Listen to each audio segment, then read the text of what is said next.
I'd like to first just get a quick 101 for the people that aren't up to date on this issue. Where are we currently at on the climate issue? What's the current situation? Well, we're not in a good place.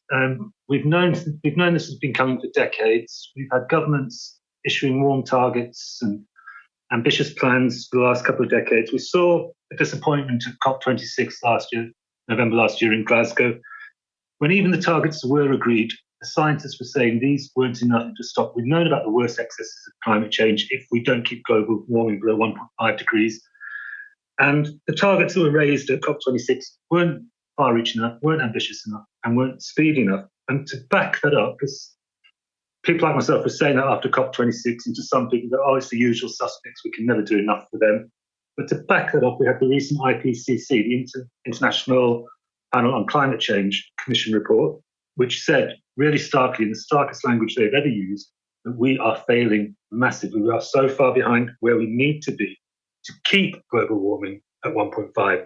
And even if we keep it at 1.5, we still now have so many impacts already baked in. Increasing extreme weather events, all sorts of dramatic, horrible climatic upsets are going to happen already. So it's not only that we need to be thinking about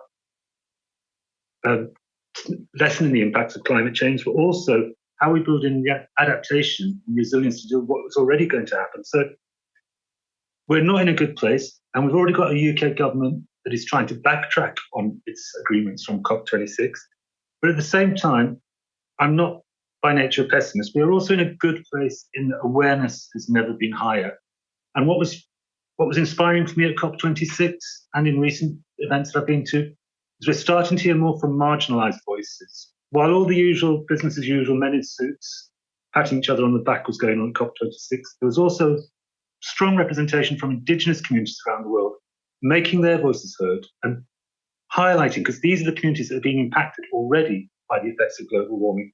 So it was really encouraging to see those voices being heard, standing up. In a parallel, I did an event at Cardiff University last night, a climate change awareness event. And again, it's the same.